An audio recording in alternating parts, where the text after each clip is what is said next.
Guys, welcome to Srinika vlogs. ఈరోజు వచ్చేసి నేను దోశలు చేసుకుంటున్నాను గాయస్.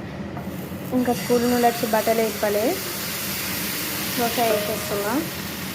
ఇది వాటర్ లాగా ఉంది దోశ.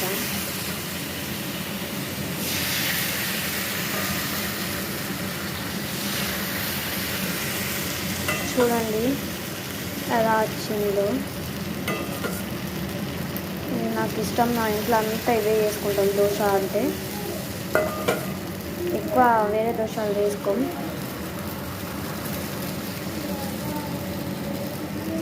కానీ నాకు దోశ ఎలా అంటే ఇలా నార్మల్గా తినబుద్ధి కాదు. నేను ఎలా తింటా అంటే ఎక్కడ హోల్స్ దాని అంతా క్లీన్గా చేసుకోవాలి మనం. ఎక్కువ చేసుకుంటా. చూడండి, స్కూల్ బట్టలు కూడా ఇప్పలే. ఇంకా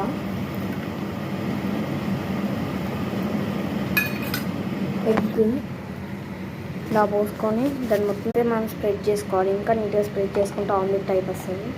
ఆమ్లెట్ దోశ అంటారు దీన్ని. నేనే కనిపెట్టినా అనుకోకండి, నేను వెళ్ళాను అంతే. నాకు ఎగ్ అంటే ఇష్టం.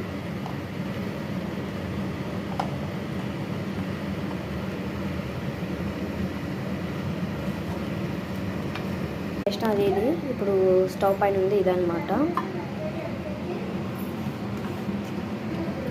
మాడగొడతాం మనం. నేను ఎక్స్పెక్ట్ చేయలేదు మాడిపోతుందని. ఇట్లా అదే దాన్ని ఏమంటారు, కాలనివ్వాలి, దాన్ని ఉడకనివ్వాలి.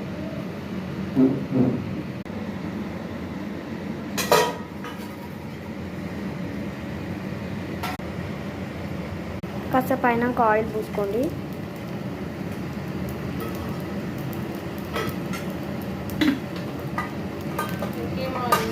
ఇంకా మాకు వేసుకోండి దీన్ని.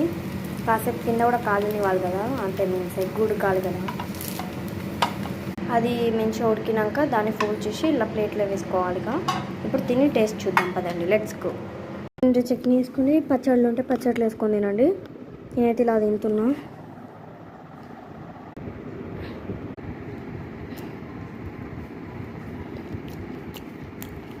చాలా బాగుంది గాయస్. ఇప్పుడు మా తమ్ముడు టేస్ట్ చేస్తాడు. ఇది ఎలా ఉంది? సూపర్ అంట. ఇప్పుడు మాకు సపోర్ట్ చేసే సబ్స్క్రైబర్స్కి ఈ దోశ తినండి. Thank you for watching this video.